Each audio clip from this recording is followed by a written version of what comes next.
welcome back to So Much Game. Today we're going to be playing through the rather fun World at War 85, Storming the Gap.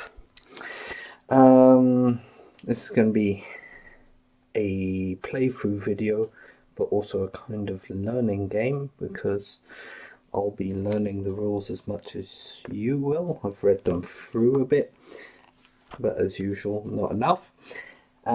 But one of the fun things I like about this game is you get a whole bunch of charts with it for literally everything that could possibly come up, and also this rather nifty sequence of play, which really helps just learning the game as you play, because you just follow the steps. It has the various rules on it, where to find them in the book. And this core book, even though it looks rather big, and it's over 100, what is it? We'll have a look. There's scenarios, 117, 119. Yeah, something like that. 120 odd pages long. As you can see, it's written quite clear in quite bold text, which I suppose is good for the older war gamers out there.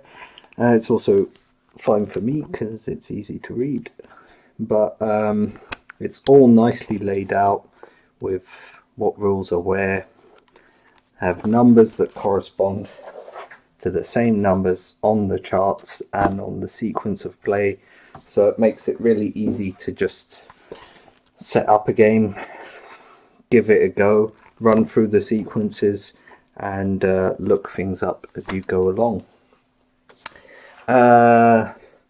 Currently I have, I'll pull that over here, scenario 2 from the Storming the Gap book, set up A Matter of Bridges, and that's the game we're going to be playing through today.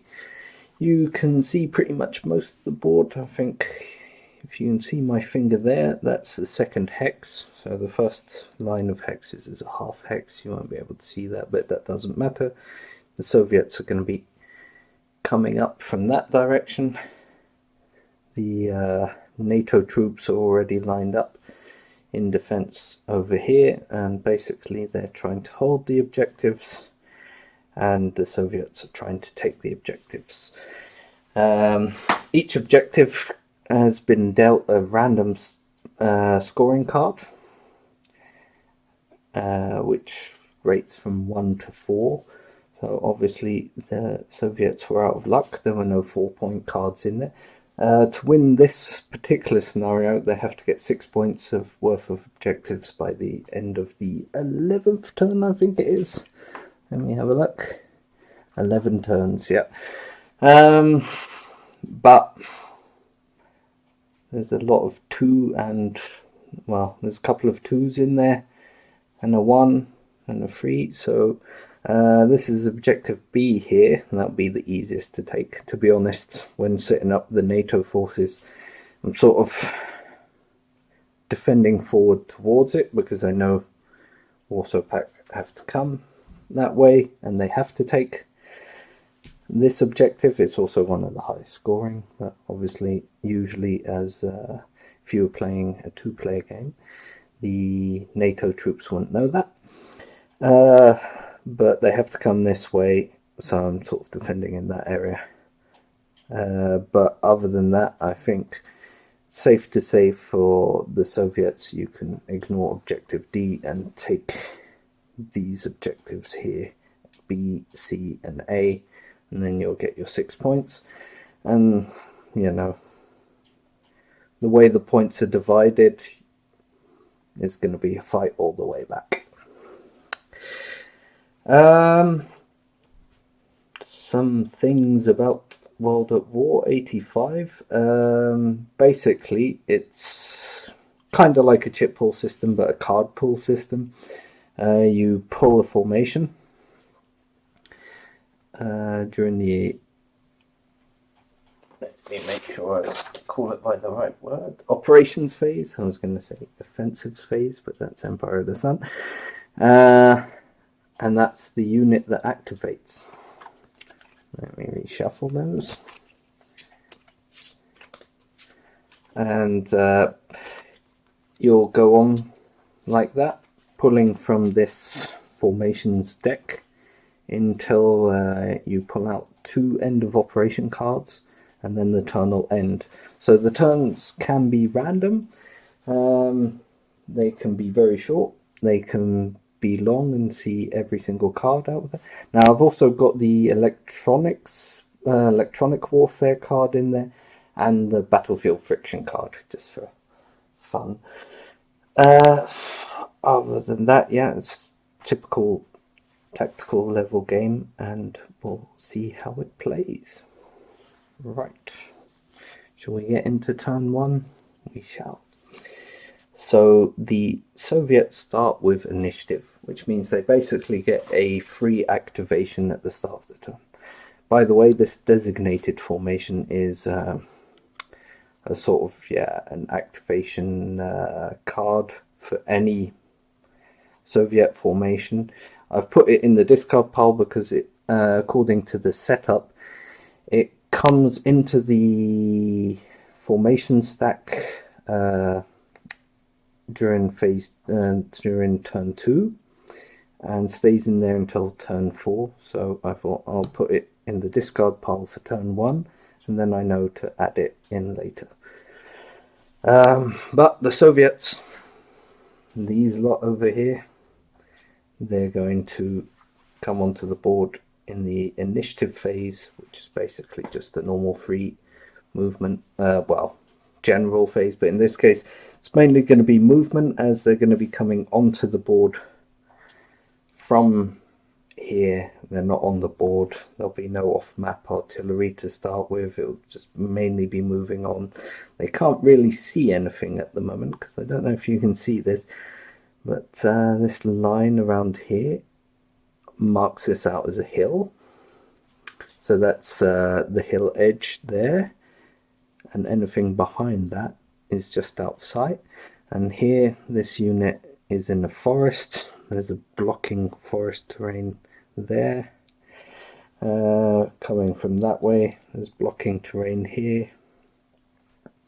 It also probably passed through these two, which are concealing terrain, but if you pass through 2 concealing terrain, counts as blocking as well. These are all things we'll come across as we play. Right, let's have a look at the units quickly before we get started. Hopefully today my camera will try and autofocus, just for the fun of it. It may not, it may, we'll see. If you can see that, the top left hand numbers are the armor piercing. The first one, the 11, that's range. The 3 is the firepower, that's the amount of dice you'll throw, and the 4 is basically the number you need to get in order to hit. In this case, the 3 is has a white background and a green lettering. That means it's missiles, which also has extra rules that will come across during play. For instance, when you fire it, there's a chance you'll have to reload, or that you'll be out of missiles and not be able to use it again. The right hand side is your high explosives, your HE, so anti-infantry and soft vehicles. Same again, that 3 there on the left hand side is range. The middle 2 is your firepower. I think it's called firepower. I might be muddling that up. Let's just take a quick look. That's why we have all these charts. Here we go. That'll be easier for you to see anyway. So yeah, I was right. Range, firepower, and to hit. So the to hit is obviously the dice roll you'll need. And then I'll bring up this unit again just for the fun of it, so you can see it in actual size as well. Then the bottom left hand side is your armor save. So this is a, well, in that case it says 3-6. That's a heavy vehicle, a heavily armored vehicle, so tanks and the like. They have an amount of armor rolls. That means 3 dice, your armor, and your save is 6, so you have to roll a 6 to successfully block, well, in this case, a armor piercing attack. In the case of lightly armored vehicles, you're always going to roll a 5, so it's always going to be 5 or more, but you only roll 1 dice. It can be altered by terrain. For instance, if you're in a wooded hex, or if you're in a city or something, you might get a bonus to your amount of dice you roll, but otherwise it's just a standard 1 at 5. The middle one is your movement points. Obviously 5 movement points, 6 for the BMP. That's pretty much, yeah, that'll be depending on the terrain you're moving through. You can also move half your movement points and still fire, and then there's certain penalties for that depending on what unit it is and how good their move and fire rate is. And finally, the right hand number is the 2 and 4 is your assault power, so 2 dice at a 4 to hit. That's pretty much the same as you see. This one's 1 at 4, but they're almost all and then obviously I immediately see an exception, but in most cases they're 4s to hit, and there'll be 1 or 2 dice. And then the colored band in the middle is the formation that your unit belongs to. They're really nice counters. I like them. Let me show them a bit up close. But really nice counters, nice quality, nice layout, nice and thick, nice and big too.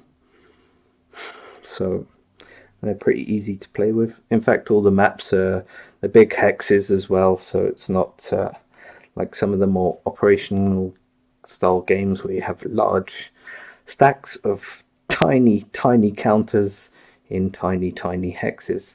We all know what problem that is.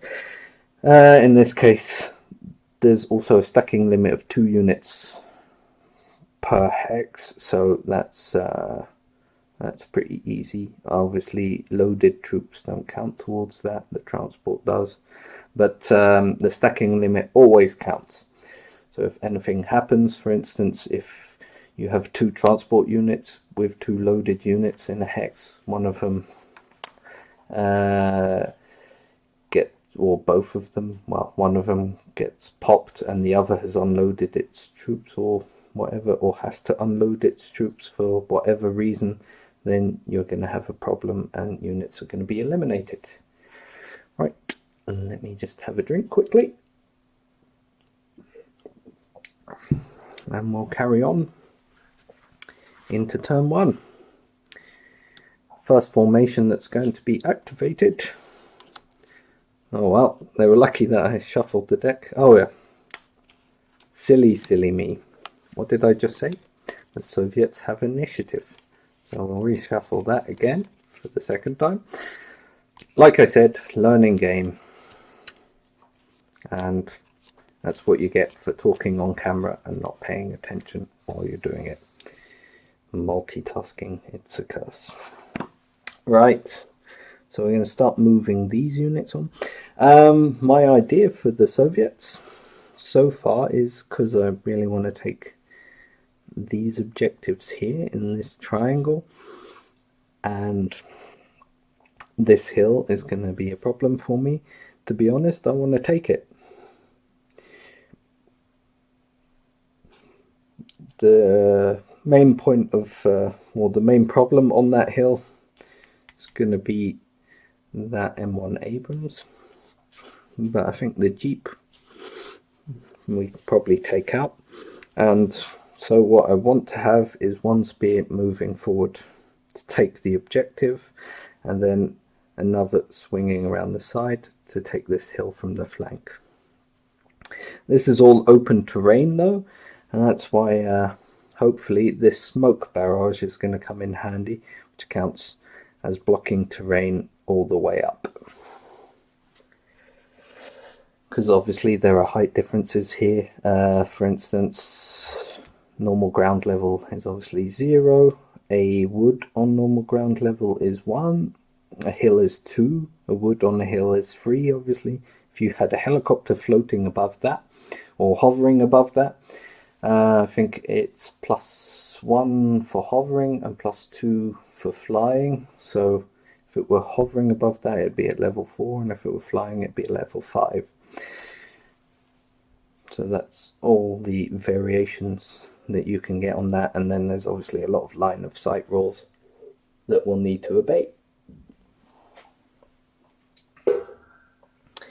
Enough talking already. Get those units out there.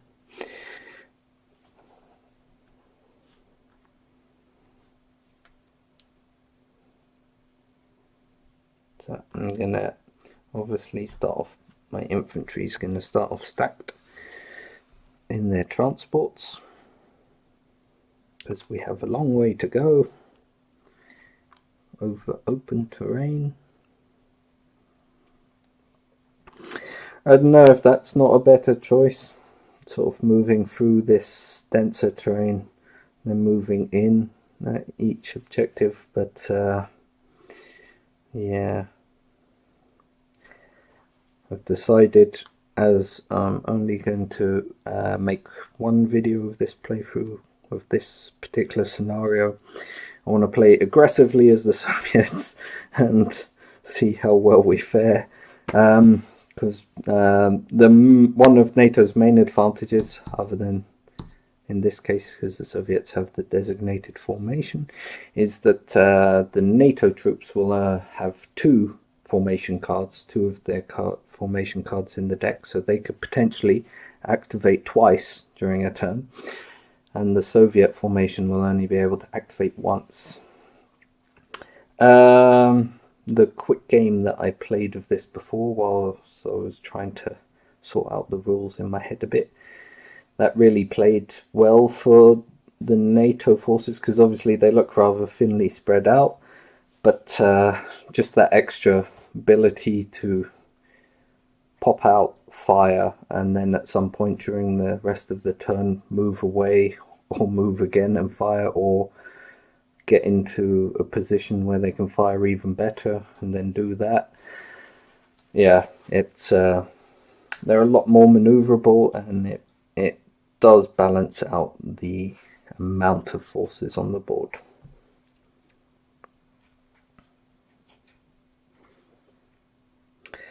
Right.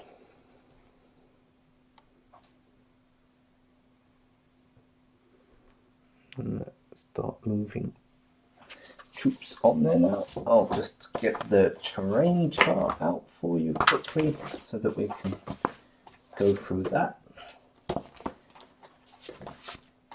By the way, this is the winter version of the map. There's also, it has a normal version of the map during the summer period, but I thought it'd be fun to play on the winter map.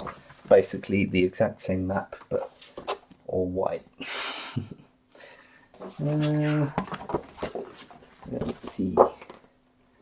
This one's more specific types. Here we go. So,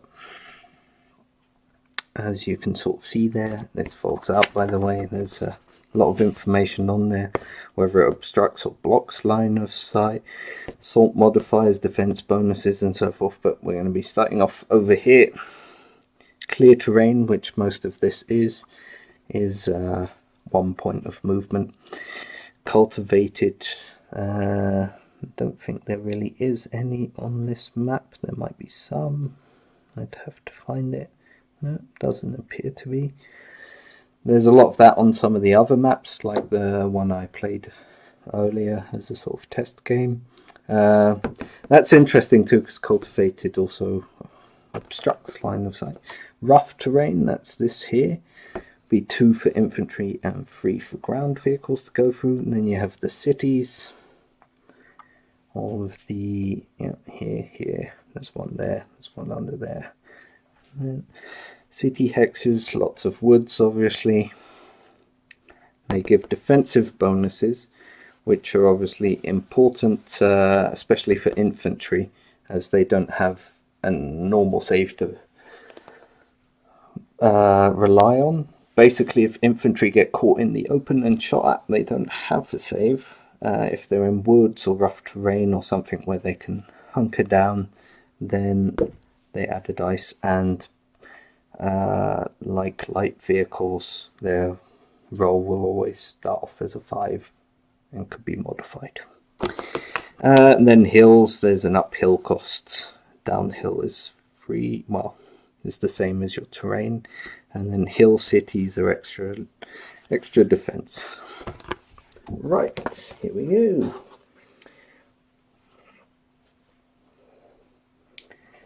So to start off with, I think I'm going to move a stack of these 2 T62s. There's not really anything on the board at the moment that can fire at me. The problem is, once I move on over here, I'm going to be in the open for a while. So hopefully the Soviet formation gods will look down on these Soviet troops and smile and give me the activation straight afterwards. If not, there's a good chance that some of these Soviet troops are already going to start taking casualties. So before you declare me insane, remember what I said about trying to make this a quick playthrough. So we move on to the board. I'm not going to count these half hexes that you can't see. That'd be 1 then. 2, 3, 4. And we could potentially move up to there, which would be 5. Wait, want to move that close straight away. Range there is 11. Yeah, I placed them pretty well. They're basically going to be able to cover anything they can see in the sort of rough circle like that. So I could come on like that and push over, but you know, you're going to get bogged down here and still take fire. Here we go. 1, 2, 3, 4, 5. There's no point in using the roads at the moment, as they basically offer me the same movement point deduction as just going over the open terrain. 1, 2, 3, 4, 5. Move them over there. 1, 2, 3, 4, 5, 6, 6.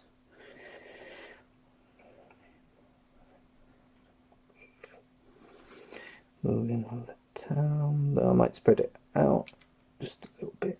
Give NATO something to worry about.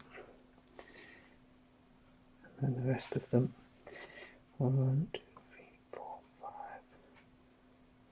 6.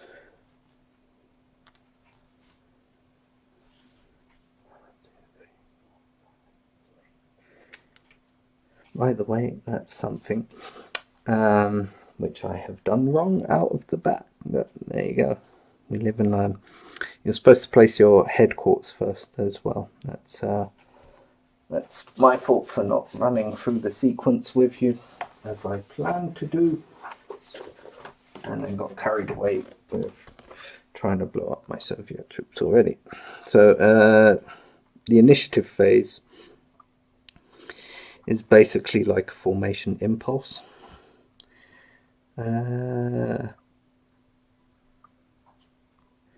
which means that you start off well, refresh, but that doesn't matter because it's initiative, so that there's not going to be any units to refresh. But you'd start off with this one: command status, reassign leaders, deploy HQs, and check for command effects. But I'm going to deploy that HQ over here then. Another thing, well, we'll see what effect HQs have and in and out of command when we get to flipping the cards. So then after that, it would have been missile reloads. There's nothing to reload. We've only just come on the map. Disruption removal. No units are disrupted. Offboard artillery. No, well, there wouldn't have been anything on the board at that moment to actually spot for artillery, so that doesn't matter. And then actions, your active units can move. And since they don't start on the board, I'm assuming that when they're activated, they move on the board from off board. So that's how I've played it. Right, we've activated all of them. They all get a ops complete marker, which I have forgotten to get out because I'm very prepared today. There we go. Here's some ops complete markers. I'm going to put these on just a lot of the time. I don't do that. That's not always the best idea, but also try and, you know, if you've moved an entire formation, you assume that you remember that they're all ops complete, but it's not necessarily the cleverest of moves. So this time I am going to do that, just also to give you all a good look at how things are supposed to play, or how it is supposed to play. There we go. So all those units are now ops complete. And what happens now is, see, you have actions. You go into this sub-step: movement, direct fire, move and fire, onboard artillery or assault. We used movement for all of them as they weren't on the board. They couldn't fire at anything. There's nothing visible at the moment anyway. And other than that, yeah, there's no onboard artillery. I have some off-board artillery over here. HE bombardment and smoke screens. And smoke screens we'll definitely use. And then assault, obviously, if they're not on the board, they can't do anything. So everything here is ops complete. And then you move on to picking a new formation card, which we'll do now. Electronic warfare. We'll start off with a fun one. So that's this one here. Electronic warfare card. Roll to see which side gets a electronic warfare marker on an enemy HQ. If one side is designated in the scenario rules with an electronic warfare advantage, that side will have a die roll modifier. There isn't anything specific because this is pretty much a practice training scenario. They basically say don't add that and don't add the battlefield friction. But I like a bit of variation, so I did. So neither side has an advantage. I'm just gonna get out the rules for this and we'll roll a dice while we're at it as well. That's a 5.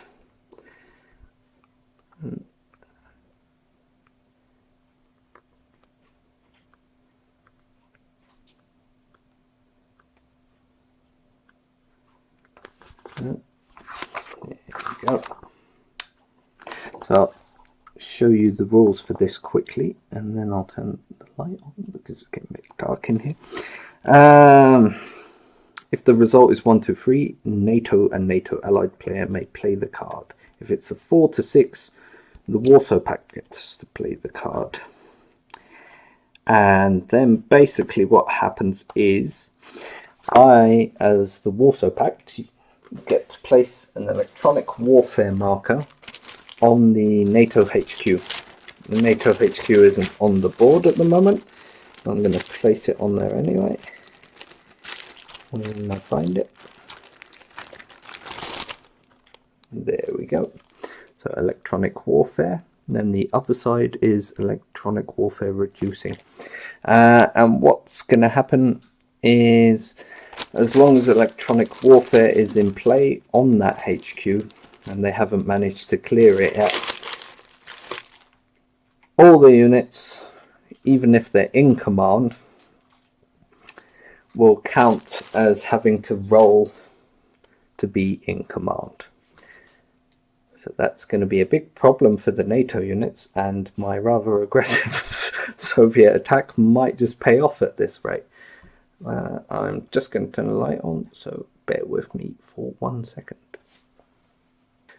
Well, with everything nicely lit up, we're going to go around again. Back to the draw a formation card. Oh, you saw me shuffle the cards at the start so many times, so you can't blame me. But yeah. Now, while we've got formation card out, run through this. That's the name of the formation. I'm going to go with Motorized Rifle Regiment. Guards Motorized Rifle Regiment, I would imagine. The 247th. The 6 here is their command rating. So if you have to roll for whether a unit is in command, if they have to take a morale check, anything like that, they're going to be rolling 2d6 and trying to get under that. This number here, the 4, at the bottom is the command range when, right, we'll get the HQ out, when the HQ is on its undamaged side, and the 3 is when it's here on its reduced side. So that's basically it. It's pretty easy, simple to remember, kind of handy. I like the nice big cards as well. It's fun. It's I don't know, I think it's more fun than pulling chits out of a cup. But to be honest, it doesn't really make a lot of difference. It's just, you know, a nice variation on the theme. Right, to get back to our sequence of play. So the 247th Guards Motorized Rifle Regiment is going to be activated. First they'll refresh, so all these ops complete markers will be removed. There we go. We'll put them over here for now. And obviously I drop one under the table. That's how their things go smooth. There aren't any on the NATO unit, so that doesn't matter. Command status, reassign leaders, deploy HQs, check for command effects. Right, so at the moment, our HQ is deployed here. I'm going to leave it there. The command range is 4 hex. It's 1, 2, 3, 4. 1, 2, 3, 4. So everything in that circle is in command. Basically everything is in command at the moment. Then missile reload. We haven't fired any missiles yet. Disruption removal. No units are disrupted. Offboard artillery. Now this I might do. I'm going to try and fire a smoke screen, because even though the electronic warfare marker is in play, the NATO troops have a higher morale rating, and so there's more chance of, for instance, at Abrams rolling under and then taking some nice pot shots at these units whilst they're right in the open. And as you can see, the American M1 Abrams has a range of 11, gets 4 dice and a hit to hit on 5, and yeah, anything within half that range of the 11 counts as point blank range, so that will be 4 dice at a to hit of 4. We want to avoid that as the Soviets, so now we'll fire a smoke bombardment, and we'll run you through that using the rulebook again. And this is basically going to be it. I'm going to explain things through the rulebook as we go along.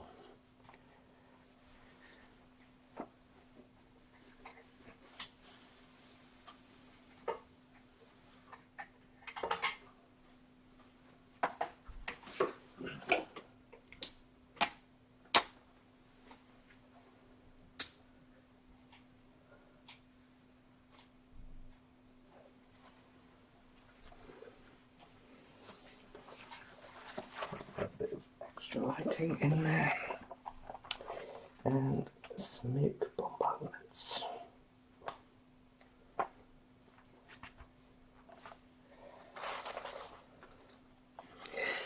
So as you can see on there, offboard artillery strikes 1.6.5 refers to 7.5 in the rulebook, and that's where we're going to look it up.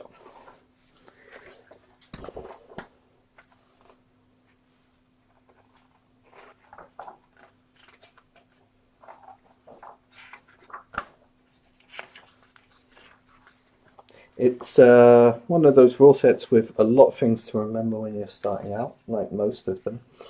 But I think it's, yeah, it's kind of easy to pick up, I think. Difficult to excel at, if you're me.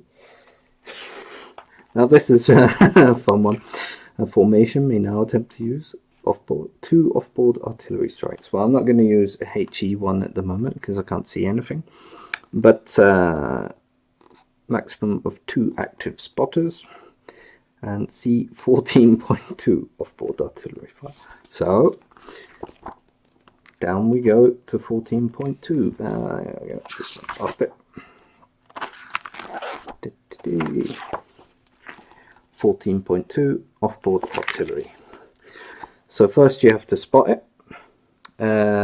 Spotting may occur by an activated formations HQ, a recon unit, or any activated unit permitted on its national unit table spotter check.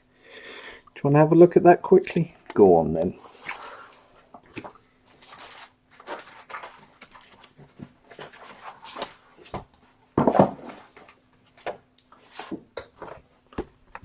National unit table, you say? So each side, the NATO units, well, the American units, the German units, Soviet units, the Czech units, get one of these nice national unit tables, which basically has a description of the different units, amount of steps they have, and all of their various abilities. Now, the one we're looking for is spot for offboard artillery, and as you can see in this line here, there aren't many units other than the HQ that can do it, and these ones on the back are the other important ones. Basically your recon units can do it and your HQ can do it, so that reduces the options. I'm going to have to rely on my HQ in this case because there isn't a recon unit in the Soviet formation. There's a lot more choices for spotting for onboard artillery.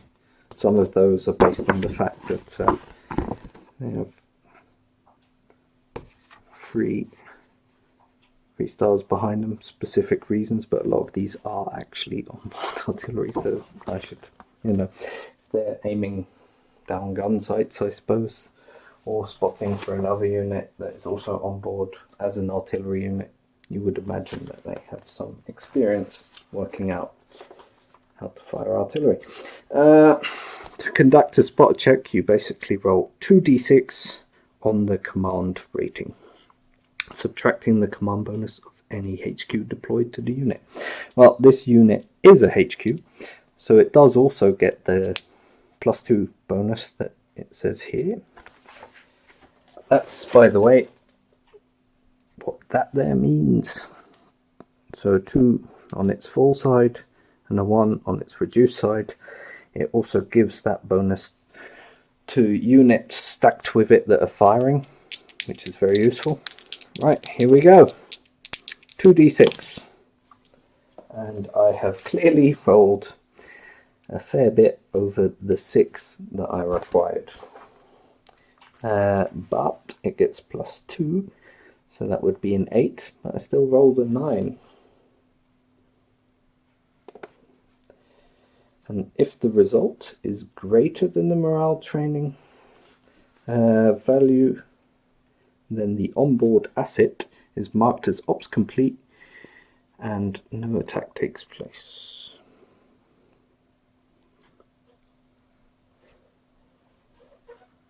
Right, that's for onboard indirect fire.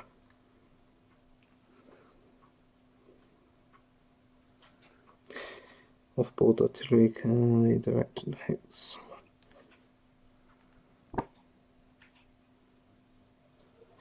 So what I think happens here, if I understand this correctly,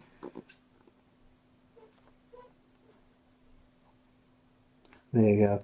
Do not place an ops complete marker on a spotting unit or HQ for either type of indirect fire. Only your units that execute the fire have ops complete. So in this case, basically what I do is forfeit my ability to fire offboard artillery this turn. So that smoke screen is still at 2 because I didn't fire it. And other than that, nothing really happens down here. We just have to skip the rather useful smoke screen I was going to put up. After that, we come back to the actions phase. What we're going to do, I believe, we are going to move. I'm going to have a unit take this town here with objective B on it. And I'm going to have some more units move up towards the hill, where they will unfortunately come into the kill zone of this toe that I placed quite well for not having come up with a Soviet attack plan yet before I deployed. I wanted to deploy the NATO with the idea of, well, you have to defend all these objectives and I don't know what the Soviets are going to do. So I didn't think about the Soviets, just looked at the objectives, deployed NATO, and then after this came up with my Soviet aggressive attack plan that is going to go horribly wrong, I imagine. But it will bring you to another new aspect of the game, which will be opportunity fire against units that come into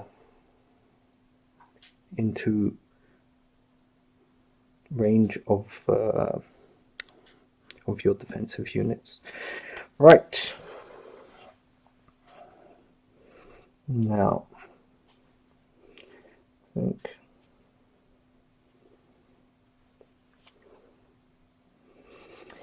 what I can do is fan out my BMPs, which I might do. And then these units, I'm just going to check here, because technically what I can also do is you can move up to half your movement rate, rounded down though, and deploy a infantry unit into the adjacent hex. So that's probably what I'm going to do here. We'll start off with this unit. This BMP is going to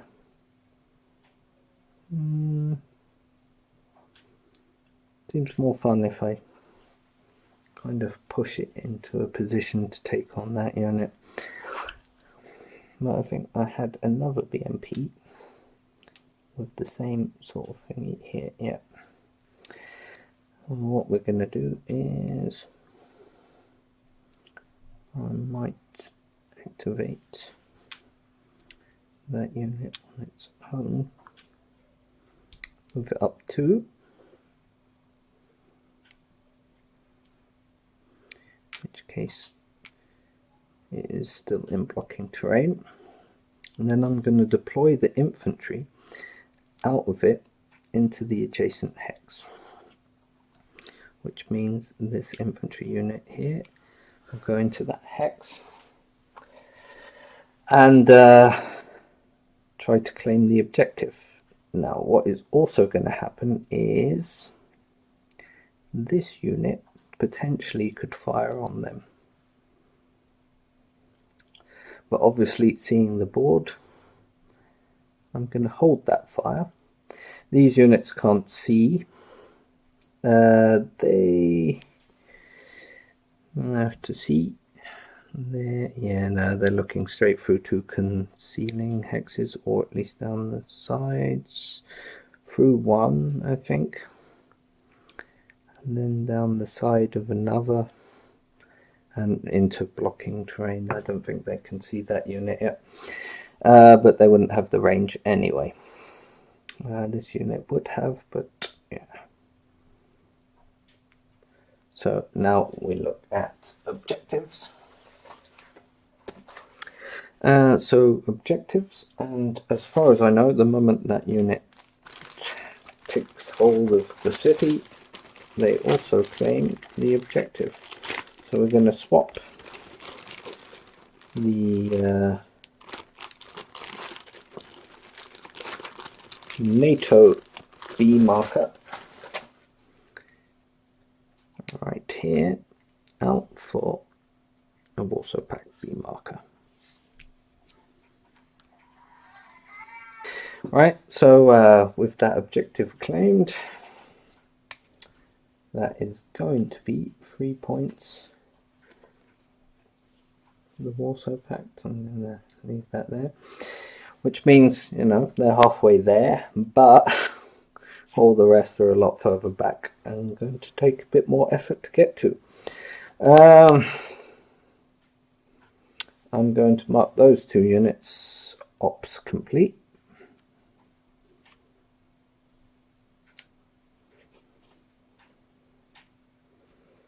Put that back. And then I think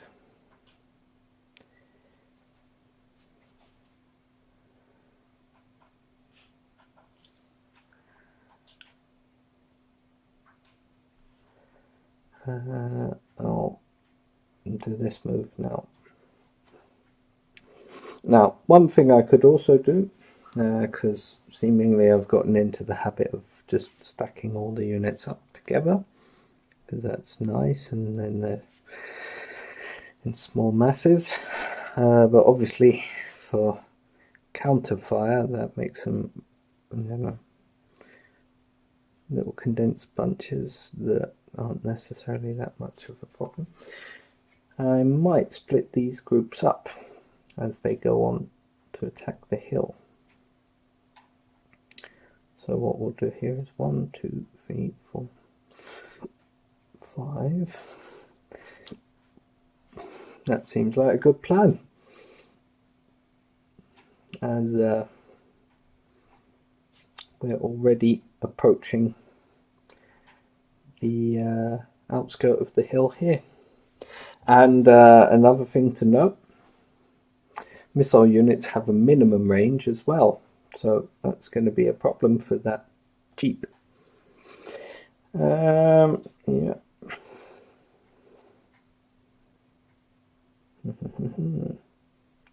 Go me. Right. That unit could have fired ops fire. I'm going to use it for this next one, which is going to go 1, 2, 3, 4. And potentially... Right. 2, 3, 4, 5, 6. And I'm going to put it in there. And we'll use opportunity fire to fire this off at that BMP, and then we'll show you the first exchange of fire in the game. Let's move that here.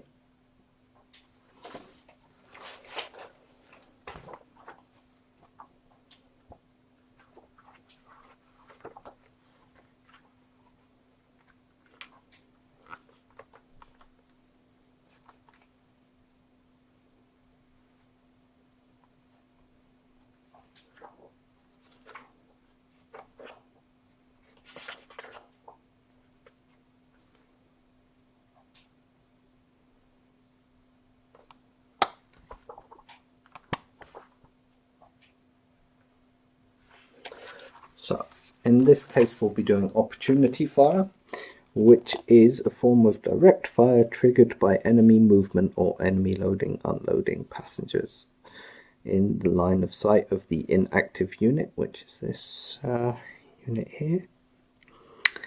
They are currently deployed. That's why I put them on top of the transport unit, so the same here.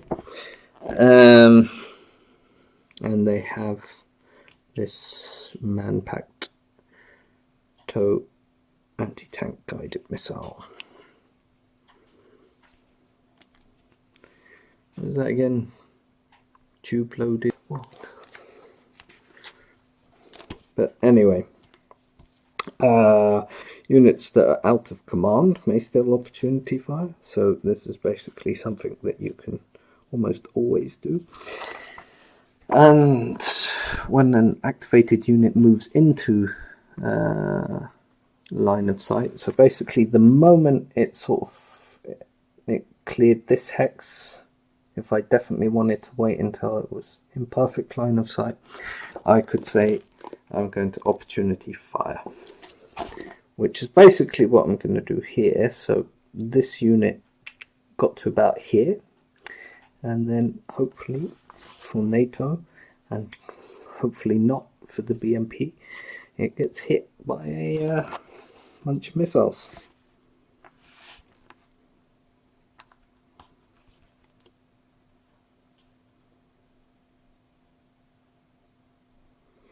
And see, in direct fire, regular direct fire, both the support weapon and the units deployed may fire, but in opportunity fire only this deployed support weapon may fire. And that's what we're going to do. And then the unit will be ops complete.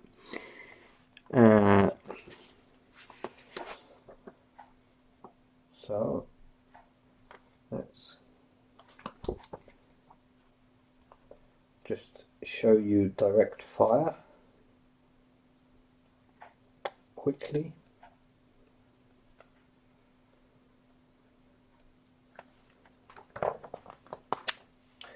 Direct fire action, appropriate type of firepower, it does, anti-tank, and attacking unit must have line of sight.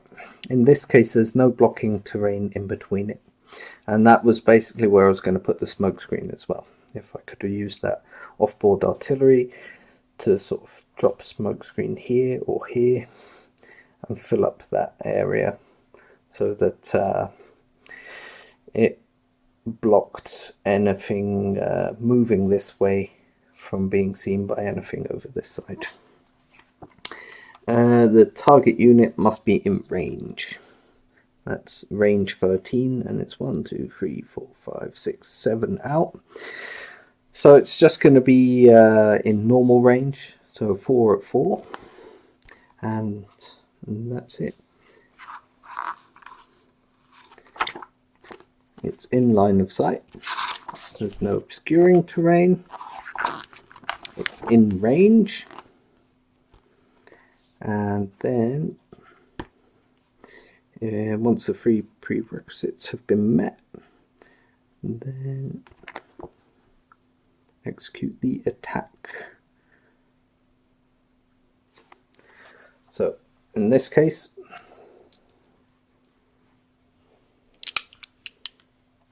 I'm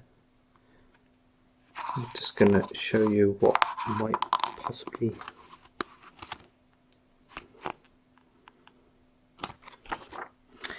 have counted as modifiers.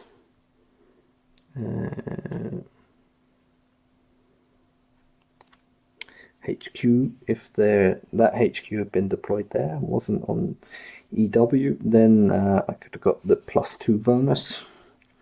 There's a minimum range for anti-tank guided missiles.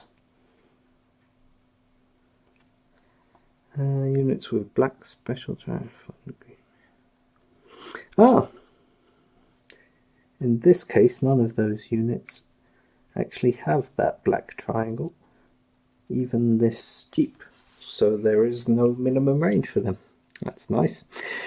Isn't point blank, because as we just worked out, it's out at 7 hexes. It's not at long range either. There's no smoke, and there's no terrain modifiers. It also doesn't have composite or reactive armor. By the way, to give you an idea, these units will have that restricting minimum of 3 minimum range of 3 hexes for their anti-tank guided missiles. There you go. No concealment. And that's pretty much it. So I'm going to roll the NATO dice to hit it first. And that was a rather substantially unspectacular 1 hit, which means I can potentially disrupt it. It gets 1 save at 5, and other than that it won't get any saves because there was no concealing terrain. It's not in a terrain that gives any form of terrain bonus. Basically, it just has its standard armor save, which for a light armored vehicle is 1 save at 5, which it fails. So now we also have the first disrupted unit on the board, and we'll go to disrupted as well.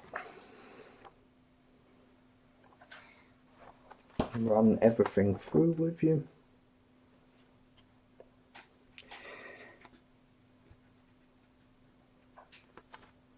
I hope I can find it quickly. In that sense, it is a good rule book because it's rather big, lettering and stuff, and nice big blocks that you can find these rather clear icons quite quickly. Disrupted units may not use direct fire or spot for indirect fire. They may not move closer to enemy units or into line of sight.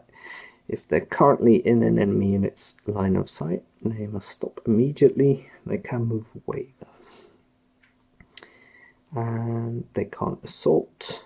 And if they are in an assault, their to hit number is 6 rather than 4.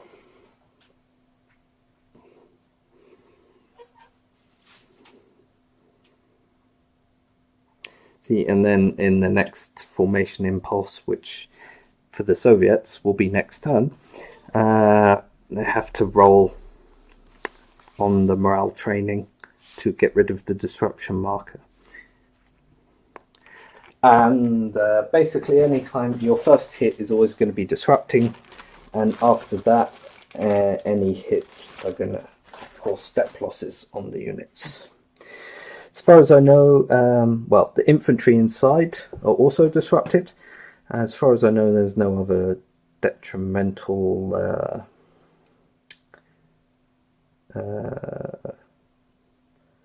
there's nothing else that needs to be applied to that infantry unit because of the disruption of the BMP it's in. But this unit's ops complete, by the way.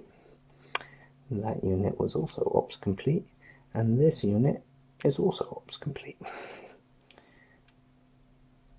And I'm going to move this unit in. 1, 2, 3, 4. Move that into the position that the other one was going to take. Then 5, 6. Let me just get some more ops complete markers. That's one thing you'll never have too many of in this game. And then 1, 2, 3, 4, 5, 6.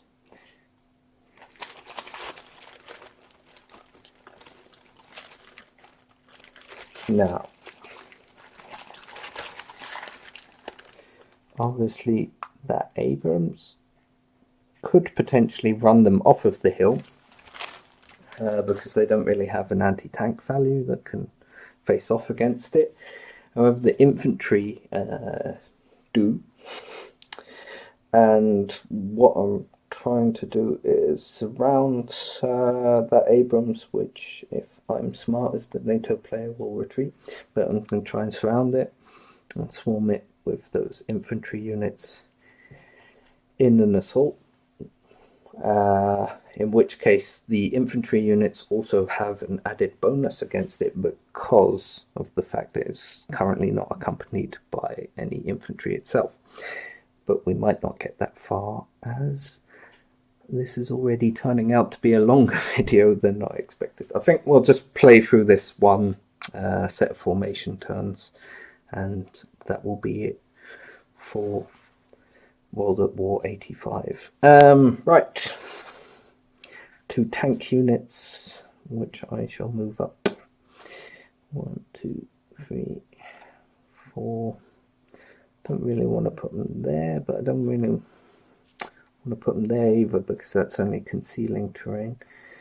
So I might leave them here at the moment, although that's 2 blocking, so yeah.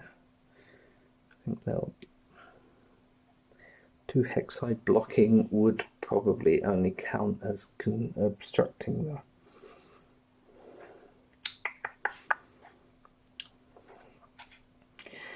Where did they come from here? 1, 2, 3, 4. I'm going to move them to the other side of the city terrain where they're blocked.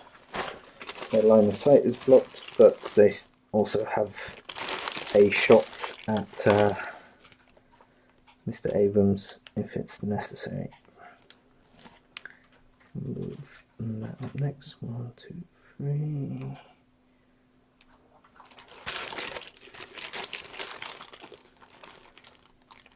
I think also might potentially be able to take some shots up there as well. They'll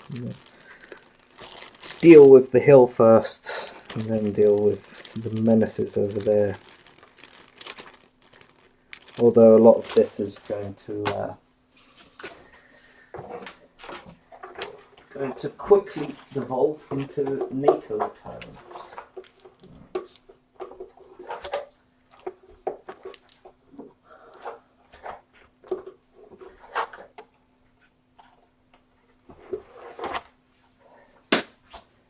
There we go.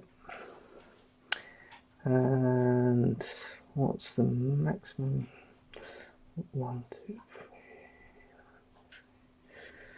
They're all going to be within 4 range of this. So if I can get that one, 1, 2, 3, 4 into here.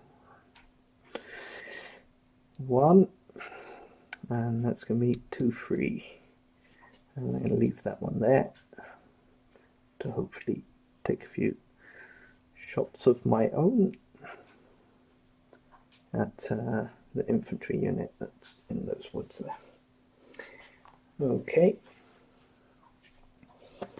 going back to our sequence of play, we've moved through every possible action.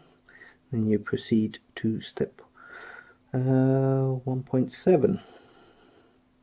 If no cards remain in the formation deck, proceed to the thingy. Otherwise, flip a card and go through the operations phase again.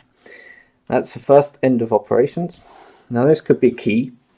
Basically, if you draw 2 end of operations, even if there are 3 in the formation deck, which happens in some scenarios, then the turn ends. So you're never guaranteed that every formation is going to move every turn, and definitely not that every formation will get all of its possible moves every turn. Right, here we go. Same again. A battlefield event of friction. Well, I'm definitely getting through all of the possibilities in this video, which is nice. What that means is, I'll quickly get this out because I know roughly where that is in the rulebook. Here we go. Battlefield event or friction. You roll 2d6.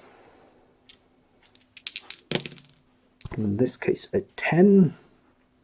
If the result is a 2 to 6 or an 8 to 12, something has happened. Consult the table and resolve the event. And otherwise, if it's a 7, it goes on to a slightly well. This you start off in the battlefield event table, and if it's a 7, it goes on to the battlefield friction table, which is slightly worse. Let me just find that particular table in my large mass of tables and charts and all of the other good stuff that they give you with this game. And there we go. There's also one little chart in there called every dice roll in the series, I think, or in, let's see if I can find it quickly. Every dice roll in the series. That basically explains very quickly what you'll be rolling dice for and what the possibilities are. Anyway, in this case we rolled a 10. Forward reserves, one side. Forward reserves are attempting to deploy onto the battlefield. If possible, immediately flip 1 or 2 platoons to one and only one of your formations back to their unreduced side, or immediately place a destroyed friendly platoon full strength or a hex adjacent. Yeah, this one is a nice one to have later on in the turns, but at the moment basically does nothing. There's reserves coming up. One of the sides could potentially have gotten reinforcements there and repaired a reduced unit, which is the only way to repair a reduced unit, but that's not going to happen in this case. So once again, back to operations phase, and we draw.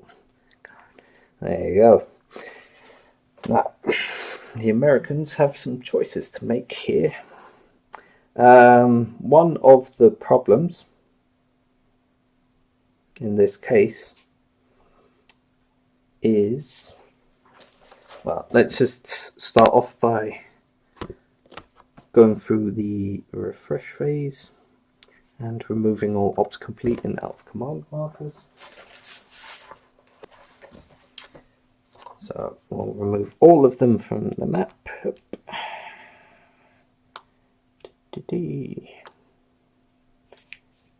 There we go.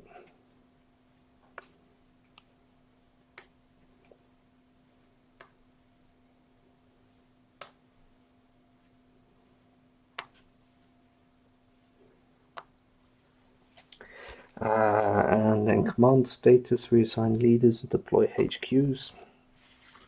Well,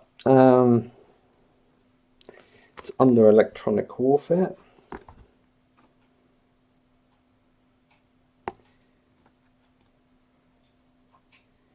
But Yeah.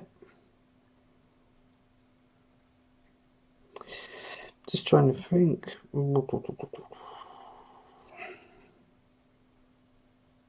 That's alright. That basically stays the whole turn and can potentially stay longer.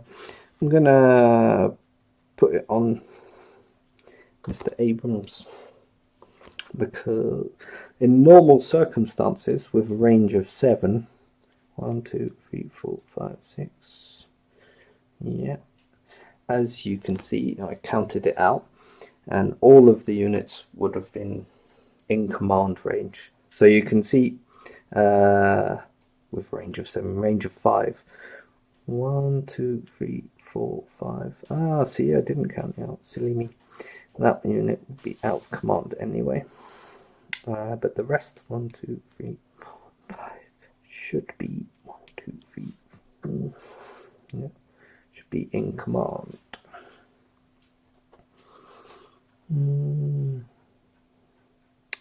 But yeah. So it's a slightly larger bubble than the Soviets can produce, although I think like it's 1 hex different mainly. 2 hexes different, isn't it? Now I'm confusing myself, which is handy as I'm explaining the game to you. 1 hex different, which isn't, too bad, but it's not an exaggerated difference, although with these large hexes on this sort of kind of short map, it does make a difference. And now I've said difference a lot. And the electronic warfare is still in play, so all units, even if they were in that command range, are going to roll to see if they're in command. So we'll start off with this artillery unit at the back. They are in command. It's equal to or less. So that's easy enough.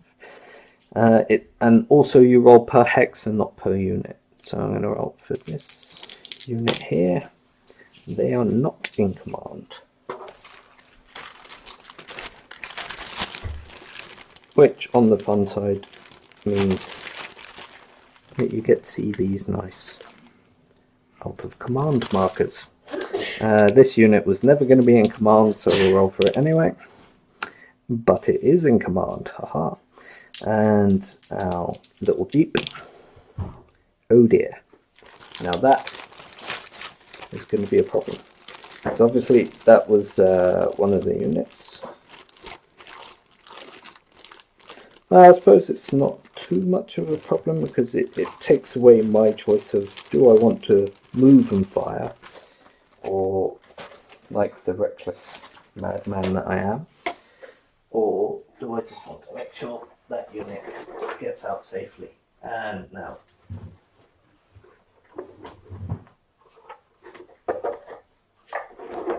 I'm going to be forced to make sure that unit gets out safely because it can only really move away from enemy units. Finally, we have our Abrams. Fortunately, the HQ is stacked with it, so that's +2 on this roll. Which means nothing because it's still out of command. That was a nice 10, wasn't it? So electronic warfare and out of command.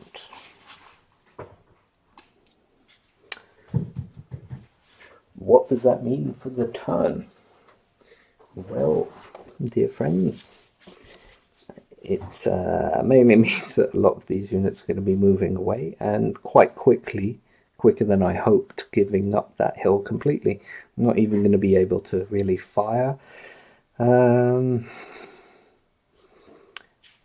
those BMPs. I'm going to have to lash out at them with tow here, and hopefully also with the onboard artillery if they can spot for it, which, as you remember, is mentioned in the national unit tables. Let's get one. That's the West German one. That won't help me. Yeah, there's a lot of charts in the game.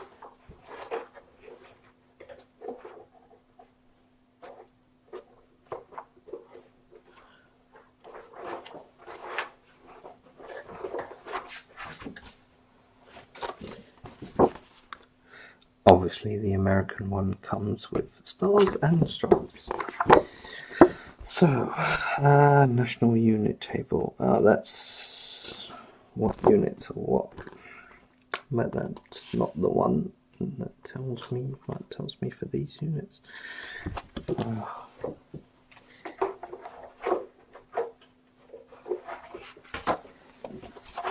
Here we go. This is the one we were looking for. So it's not a Bradley. It is an. There's an infantry unit in there, but there's also an M113. Yeah.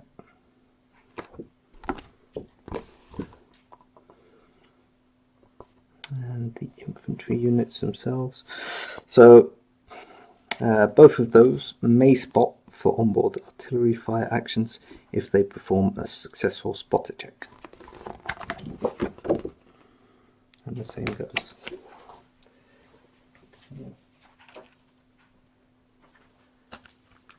Let's go back. Oh, I went past it. Spotters. A hex may be spotted for indirect fire. Yeah. And now basically I have to roll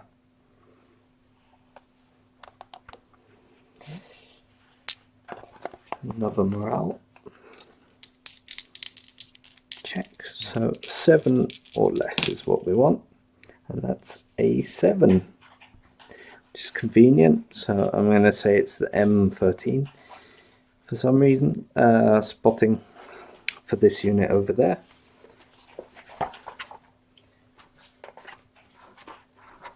By the way, in case you were wondering, yeah, missile reload we didn't need, disruption we didn't need, off-board artillery we don't have, so we've just gone straight to actions. And I've decided to kick it off with my on-board indirect fire. Right.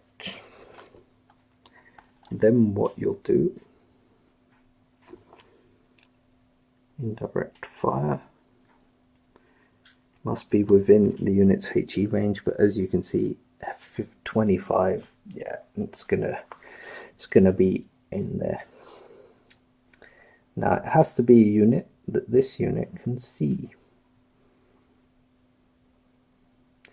which I'm not sure there are many of. Do I really? I can't. That's so I can see them because they're at the edge of blocking terrain. Probably gonna land it on this unit, taking the objective there. Apparently that unit has no minimum, well, doesn't really have a minimum range, but it doesn't really matter at the moment. But we place the 5 for effect marker.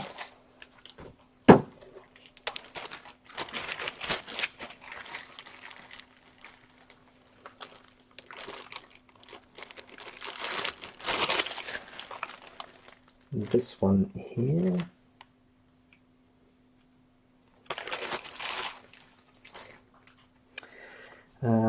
Let's fire for effect marker here, and then we'll have to roll 1d6 for scatter. If the result is a 1 through 5, it hits its target, and on a 6 it scatters. Well, this one's rolled a 6 already, so the chances of another 6 coming out are Haha. So that's a direct hit there.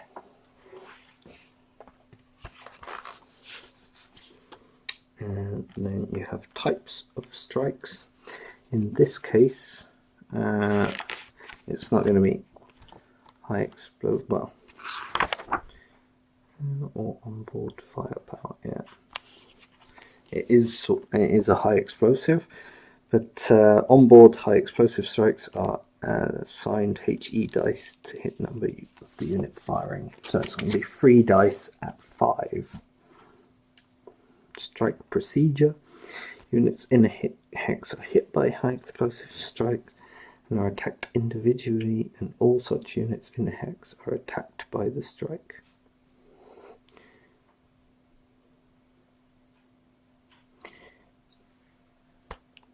Light and heavy armor, that would be important if it weren't just infantry, but light and heavy armor do not use their armor value, but only roll for the defensive terrain type. That was one of the reasons why I wanted to show you a artillery strike as well. So here we go. That is 3 dice at 5 at this infantry unit in the objective hex. That's 2 hits. Now we'll get the terrain chart out again, and I'll show you how this works for the infantry. The infantry in this case are in a city hex, so they get 2d6 defense bonus, in which will be at 5s, because infantry always have a 5 save, but only based on their terrain defense bonus. And they saved 1, but they still take 1 hit, and so they'll be disrupted. Well, it's better than a kick in the teeth. And that unit will be marked ops complete.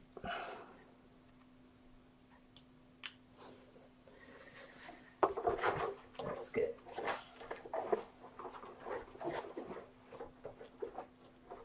I severely underestimated the amount of markers I would need before we start this game.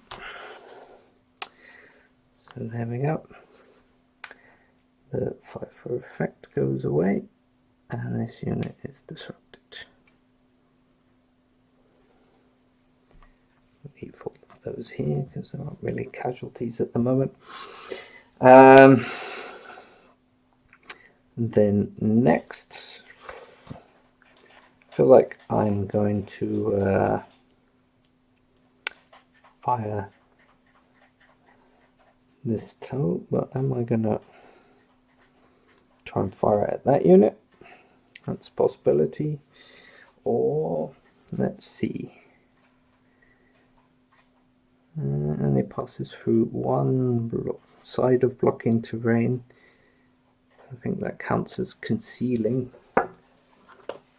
Let's look in the line of sight rolls, mainly just to give you another idea of the line of sight rolls. Right.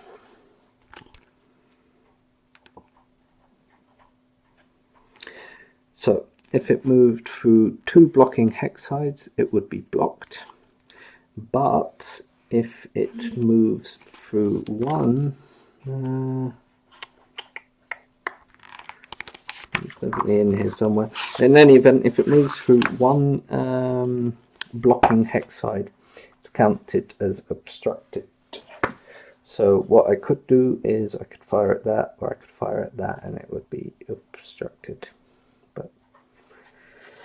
And I think that's what I'm going to do. I'm going to take on this unit here. And we'll count the range out. 1, 2, 3, 4, 5, 6. That will be at half range, which means that in this case I'll be firing 4 dice at 3. I get a +1. We'll go through the direct fire rules again.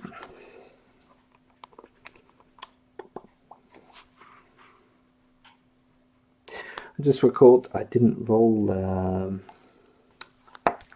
when I initially fired for them in the previous turn. I did not roll on the missile reload, which I believe is a morale check. So I'm going to do that first, otherwise it's a bit unfair. And they would have failed that, and therefore, let's get the national table out again. So anti-tank support weapon, missile ammo check. It had to do that, which it didn't do last time, so I definitely have to do that now. And then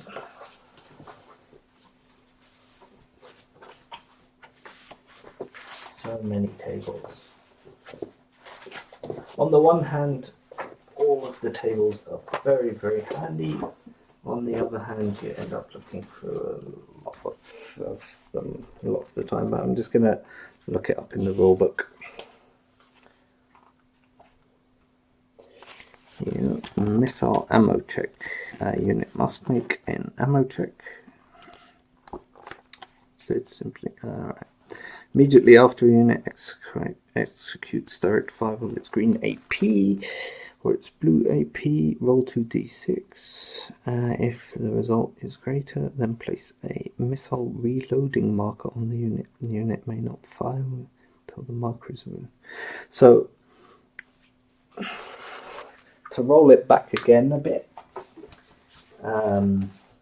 technically, at the start of Bravo, the Armoured Cavalry Regiment, Bravo 111th, the start of their term, we refreshed command. Then we did have a missile reload, so we'll run that now. I'll just put a marker on there and we'll run through that.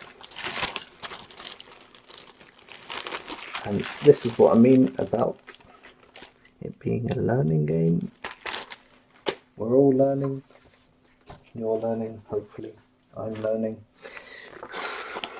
And then we'll look it up.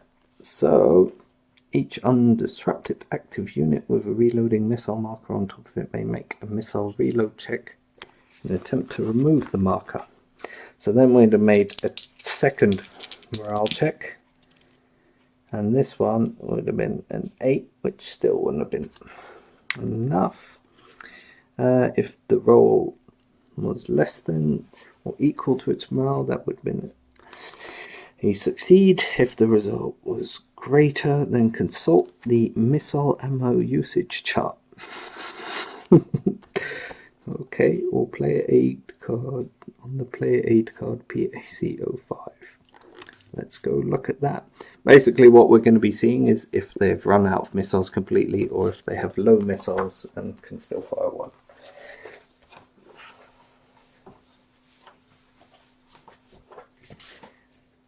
They do love a good chart, don't they?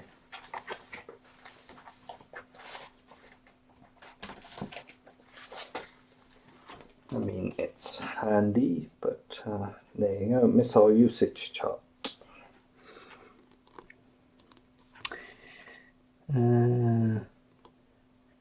Infantry.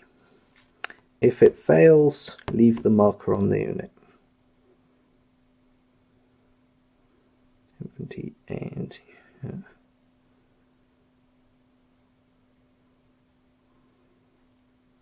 so basically this turn they wouldn't have been able to fire anyway. Well, then we're going to go for a alternative strategy of loading them up into this M113 and we'll start moving away because there's no point in me staying there if I can't even fire. Let's get the terrain chart out again, just to give you an idea. So the M113 has a movement value of 6, and woods cost 2 each. So I'm going to move 2, 4 at the moment, or I could have alternatively moved 1, and then yeah, but it's a bit redundant. I'm going to leave them there for the moment and mark them ops complete. There you go. Now, our out of command units. Once again, get the rulebook out and I'll show you what effects out of command has.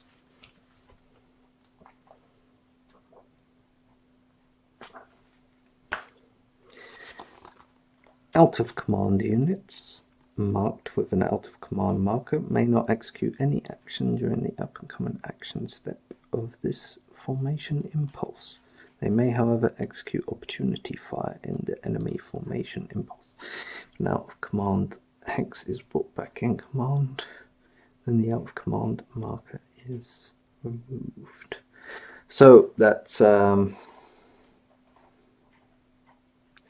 lot worse than I thought. They're not even allowed to move at all.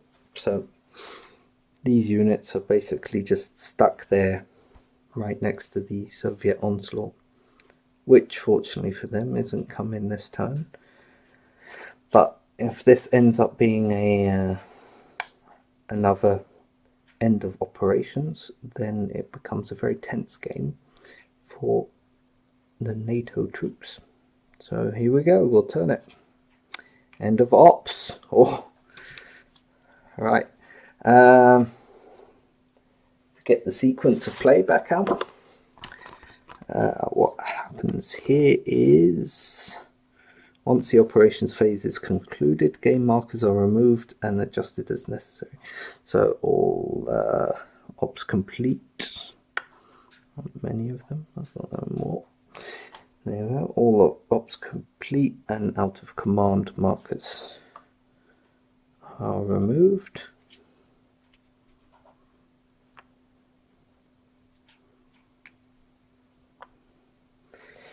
Adjust and remove smoke. There isn't any. Adjust and or remove electronic warfare or electronic warfare reducing markers. So as far as I know, this is another case of rolling a morale check. I'm just gonna get it.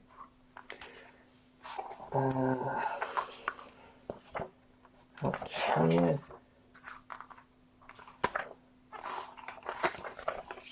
Electronic warfare. During the marker removal phase, if the HQ has a reducing marker on it, that marker is automatically removed. If it has an E-beam, then yeah, EW marker on it, then we roll, and in this case it's flipped to reduced or reducing. And there we go.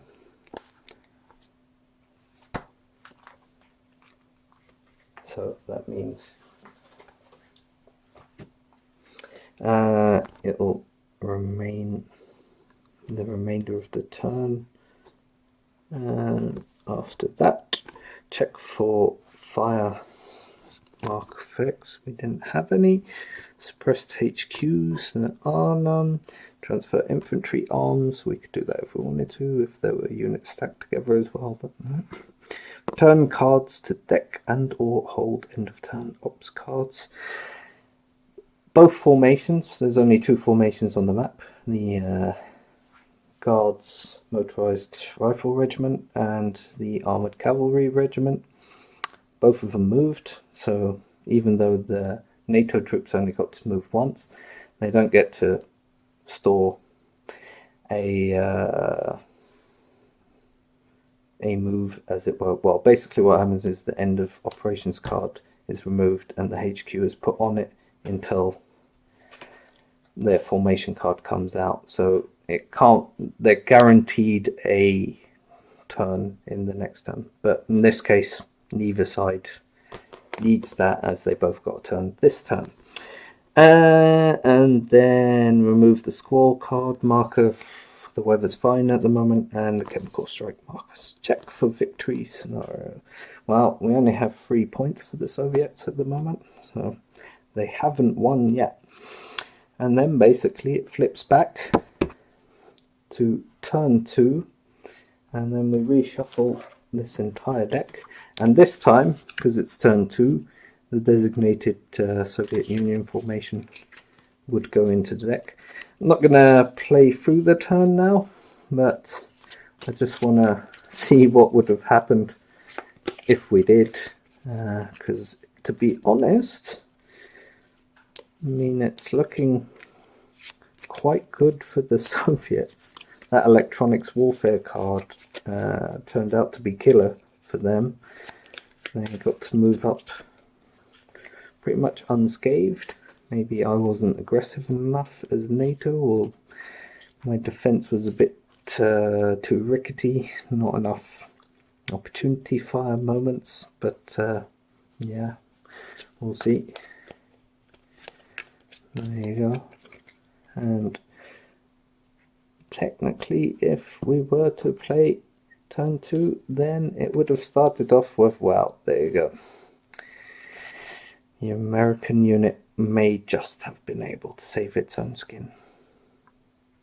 But there you go. You can find all that out for yourself if you pick up World at War 85, which, to be honest, I can recommend if you want.